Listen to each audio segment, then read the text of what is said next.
Binabati ko kayo mga kapatid. Sa mga makakapanood po ng video na ito.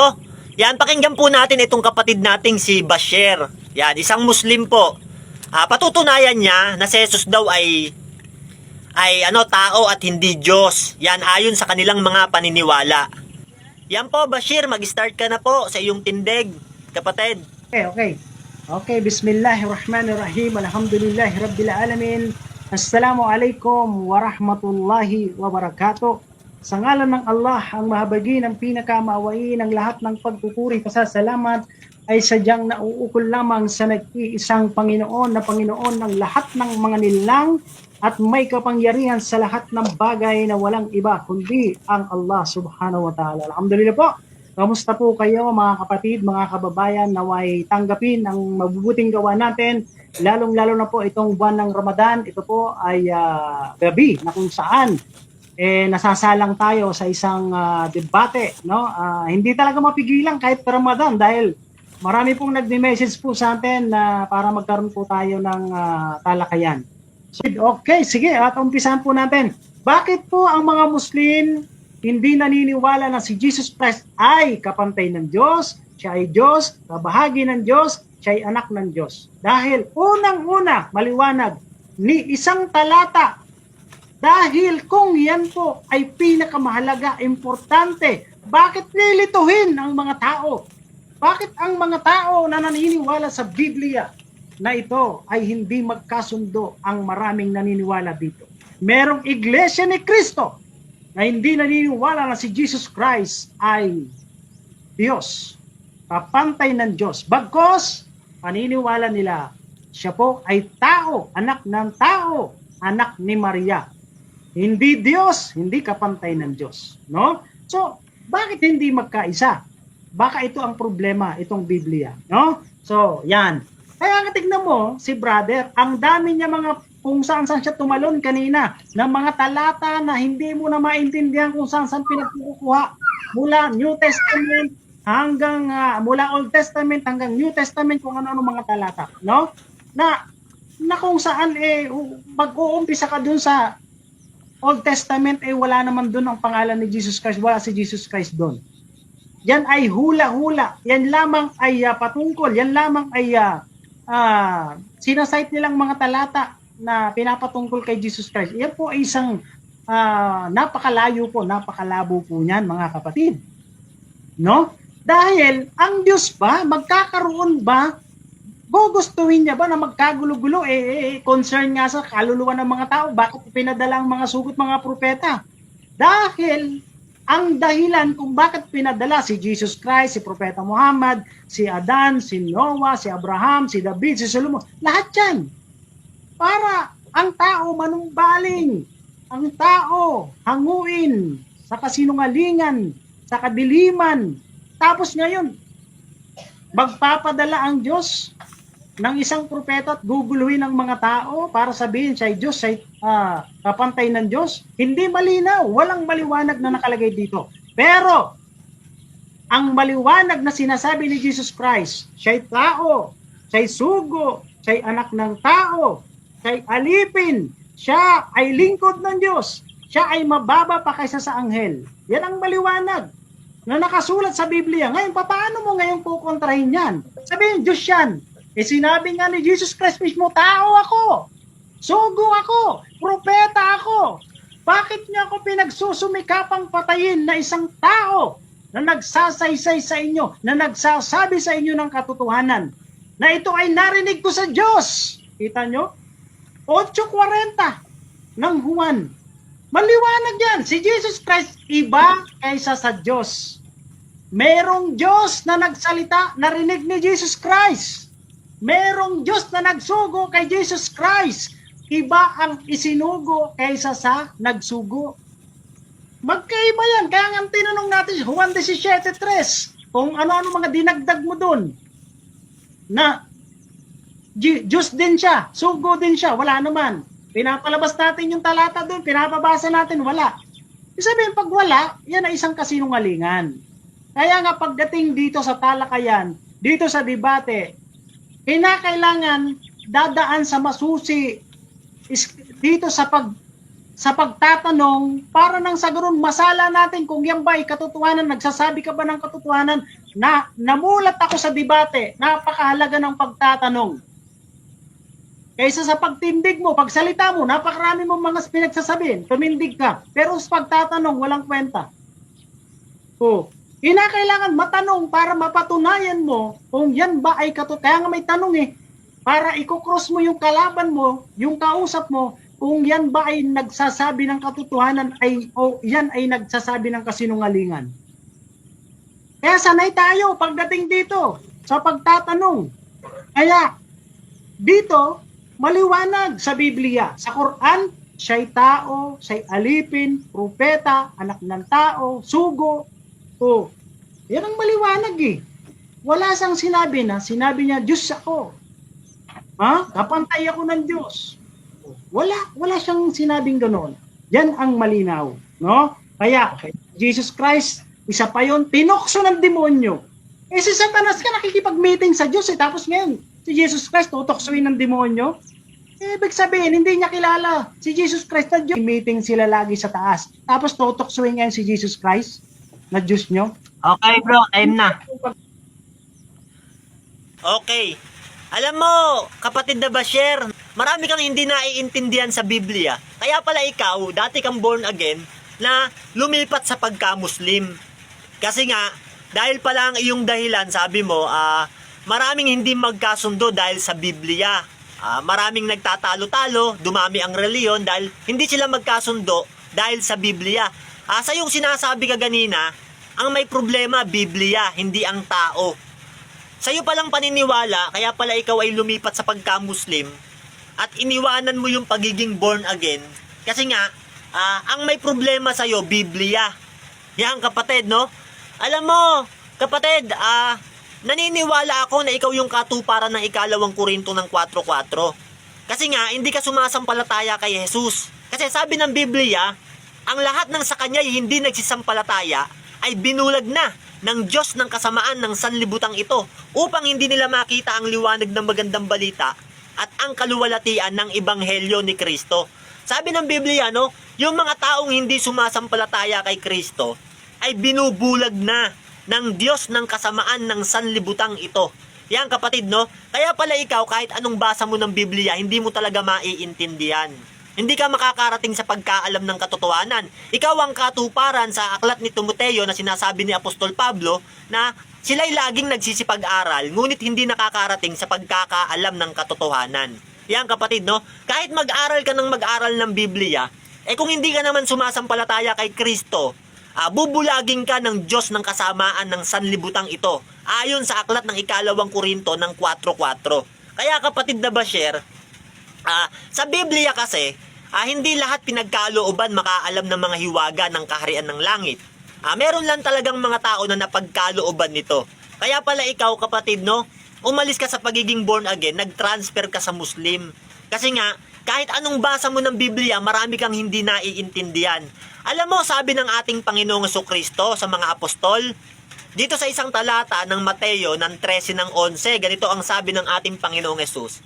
Yan, sabi niya sa mga apostol, sa inyo ipinagkaloob na makaalam ng mga hiwaga ng kaharian ng langit. Datapot sa iba hindi ipinagkaloob. Yan, sabi ng ating Panginoong Jesus, no, sa mga apostol, sa inyo ipinagkaloob na makaalam ng mga hiwaga ng kaharian ng langit. Datapot sa iba hindi ipinagkaloob. Yan kapatid, no, meron palang mga tao sa Biblia na pinagkalooban lang makaunawa ng mga bagay ng kasulatan.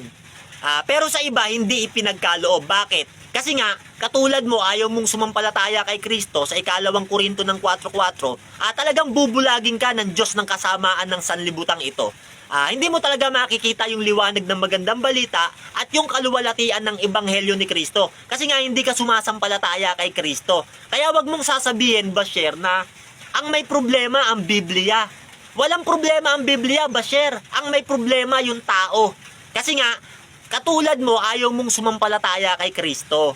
Ito pa sabi mo kaganina, kapatid. Sabi mo, maliwanag na sinasabi ni Jesus sa John 8:40 na ako'y taong nagsasaysay sa inyo ng katotohanan.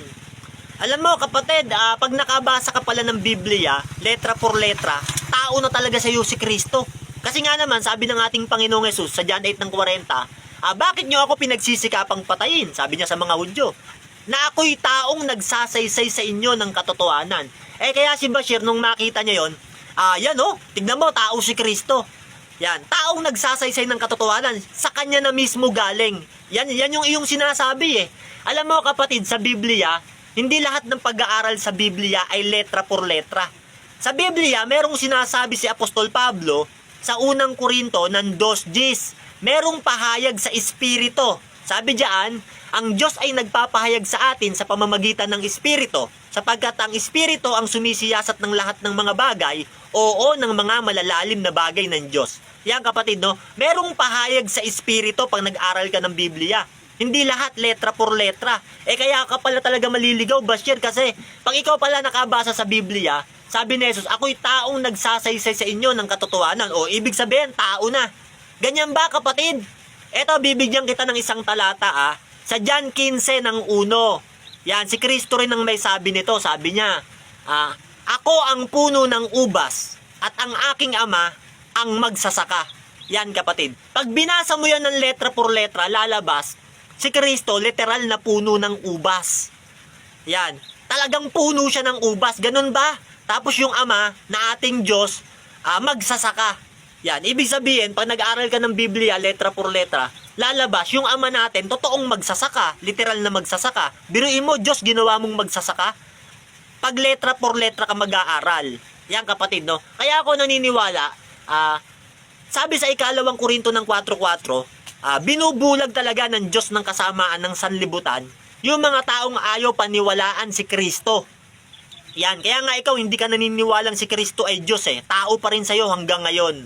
Yan, kaya ikaw hindi na ako magtataka na lumipat ka sa ibang reliyon. Ito pa sabi mo kanina kapatid. Yan, maliwanag daw na sinasabi ni Jesus, siya'y tao, sugo, alipin. Yan, inulit-ulit mo yung kaganina Si Kristo, alipin. Yan, alam mo kapatid, no? Babasahan kita sa isang talata ng Pilipos ng 2 ng 5-7. Ganito ang sabi. Magkaroon nga kayo ng pag-iisip na ito'y na kay Kristo Jesus din naman. Bagamat siya'y nasa anyong Diyos, hindi niya inaring nararapat ang isang bagay na panangnan ang pagkapantay niya sa Diyos. Yan, kundi bagkus hinubad niya ito at nag-anyong alipin at nakitulad sa tao. Yan, sabi ng Biblia, no? Hinubad niya ito at nag-anyong alipin. Yan, at nakitulad sa tao. Yan kapatid, no? Tatanungin kita, meron bang alipin na mag-aanyong alipin pa? Yan, nag-anyong alipin at nakitulad sa tao. Sa Pilipos 2 ng 7. Yan, meron bang alipin na mag-aanyong alipin pa? Meron bang tao na nakitulad pa sa tao? Yan kapatid, no? Ibig sabihin, kung siya'y totoong alipin at mag-aanyo pa siyang alipin, lalabas nito kapatid, pag ikaw pala nag-aral ng Biblia, alipin na, nag-anyong alipin pa, lalabas si Kristo, super alipin. Kasi alipin na siya, nag-aanyong alipin pa siya. Tapos tao na siya, nakikitulad pa siya sa tao. Anong klaseng pag-aaral yan kapatid? Kaya pala ako naniniwala, no? Ikaw ang katuparan ng Marcos ng 4 ng 11. Sabi diyan, meron talagang mga tao sa talinhaga lang nakaalam. Pero yung meaning ng talinhaga, hindi nila natutunan. Kasi nga bakit? Binubulag kasi sila ng Diyos ng kasamaan. 2 Korinto ng 4:4. Kaya sabi ni Apostol Pablo kay Timoteo, lagi silang nagsisipag-aral, ngunit hindi nakakaalam ng katotohanan. Ikaw yun, brother. Kaya pala ikaw, hindi na ako magtataka, umalis ka sa pagka-born again at lumipat ka sa pagka-Muslim na kinakaaniban mo ngayon. Ngayon, alam mo, ginamit mo pa yung dyan ng 17 ng 1:3. Yan, sabi kasi dyan sa versikulo 3, sabi ng ating Panginoong Jesucristo, at ito ang buhay na walang hanggan, na ikaw ay makilala nila na iisang Diyos na tunay, at siyang iyong sinugo sa makatuwid bagay, si Jesucristo. Yan kapatid, no? Diyan naligaw itong si Bashir. Kasi nga, sabi ng ating Panginoong Jesucristo, makilala kanila na ikaw ay iisang Diyos na tunay, sa makatuwid bagay iyong sinugo, si Jesucristo. Yan. Naligaw si Bashir dyan. Alam mo kapatid, hindi naman dyan natapos yung panalangin Kung dyan ka lang babase, talagang maliligaw ka. Kaya ang Biblia may context yan. Basahin mo yung 5. Yan. Ito sabi ng ating Panginoong Jesucristo. At ngayon, Ama, luwalhatiin mo ako sa iyo rin. Nang kaluwalhati ang aking tinamo sa iyo, bago ang sanlibutan ay naging gayon. Yan, sabi ng ating Panginoong Jesucristo, no? Luwalhatiin mo ako sa iyo rin. Nang kaluwalhati ang aking tinamo sa iyo, bago ang sanlibutan ay naging ganon. Yan kapatid, no? Meron palang kaluwalhatian si Kristo na tinamo niya sa Ama bago pa ang sanlibutan ay natatag. Ibig sabihin, lumalabas ang ating Panginoong Jesucristo ay nag-e-exist na nung una pang panahon. Ang katunayan niya sa Kawikaan ng 8 ng 22 hanggang 31, nung nilalalang ang lahat ng mga bagay, kasama ng Diyos yung karunungan. Yan. Sabi nung karunungan dun sa Kawikaan ng 8 ng 27, nang itatag niya ang langit, nandoon ako, sabi ng karunungan. Yan kapatid. Ang tanong, sino yung karunungan na nagsasalita sa Kawikaan ng 8 ng 22 ng 31? Yan. Ipinagtapat yan ni Apostol Pablo dito sa unang Korinto ng 1:24. Pakinggan mo to, Basher. Ito sabi ni Apostol Pablo. Ngunit sa mga tinawag, maging mga Hudyo man o Griego, si Kristo ang karunungan at kapangyarihan ng Diyos. Yan. Si Kristo pala yung karunungan at kapangyarihan ng Diyos. Kaya pala sabi, no? Sa aklat ni Juan ng 1 ng 10, ang lahat ay nilalang sa pamamagitan niya. Ni Kristo. Kasi nga, hindi malalalang ang lahat ng mga bagay kung wala si Kristo. Kasi nga, siya yung karunungan at kapangyarihan ng Diyos. Ayon sa unang Korinto ng 1:24. Kaya ang lahat ng bagay, nilalang sa pamamagitan ni Kristo. Hebreo 1 ng 2 hanggang 3. Yan kapatid, no? Kolosas 1:16-17. Yan, napakaraming talata niyan kung babasahin nyo mga kapatid, no? Nilalang ang lahat ng mga bagay na ukol kay Kristo, para kay Kristo, at ginawa sa pamamagitan ni Kristo. Kasi nga, siya ang karunungan at kapangyarihan ng Diyos. Kaya pala itong si Basher, maraming hindi naiintindihan sa Biblia.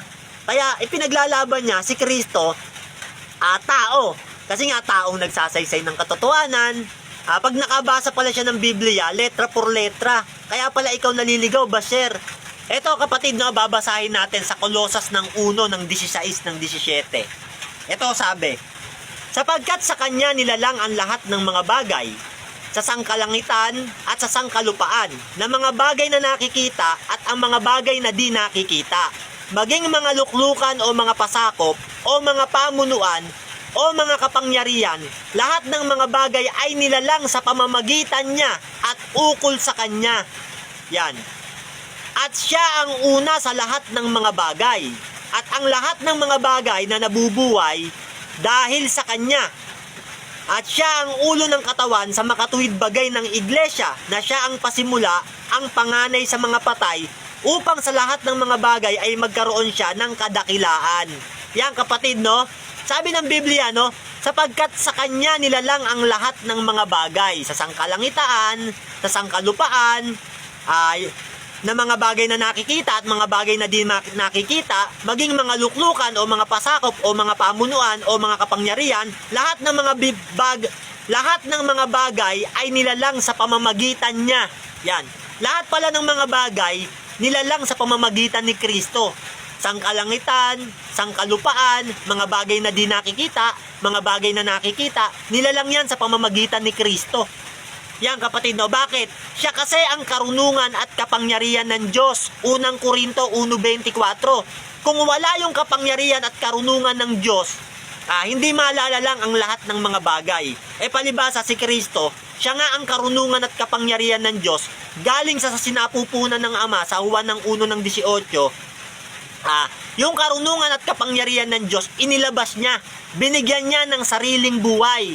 Ang katunayan nga, John 5 ng 26. Sapagkat kung paano ang Ama ay may sariling buhay, ganoon din niya pinagkalooban ng anak na magkaroon sa kanya ng sarili niyang buhay. Kaya si Kristo, nagkaroon siya ng sarili niyang buhay. Galing sa sinapupunan ng Ama, John 1 ng 18. Inilabas si Kristo. Awit ng 2 ng 7. Pagkalabas kay Kristo, Hebreo 10 ng 5, hain at handog ay hindi mo ibig, ngunit isang katawan ang sa akin ay inihanda mo. Ipinaganda si Kristo ng isang katawan ng Ama. Kaya pumasok si Kristo sa sanlibutan at nagkatawang tao. Kapatid, kaya wag niyong sasabihin, literal na tao si Kristo. Colosas 2:9, na sa kanya'y nananahan ang buong kapuspusan ng pagka-Diyos, nakahayagan ayon sa laman. Yung katawan niya, tao yun. Oh. Pero yung nasa loob ng katawan, nananahan doon yung buong kapuspusan ng pagka-Diyos. Yan kapatid, marami kang hindi naiintindihan sa Biblia. Kasi bakit kapatid? Kasi nga ayaw mong sumampalataya kay Kristo. Maiintindihan mo lang ang Biblia, kapatid na Basher, kung ikaw ay sasampalataya kay Kristo at mapapahayag sa iyo ang katotohanan ayon sa Mateo 13:11 at makakaalis ka sa pagkabulag ng 2 Korinto 4:4 at ng Marcos 4:11. Salamat sa inyo mga kapatid.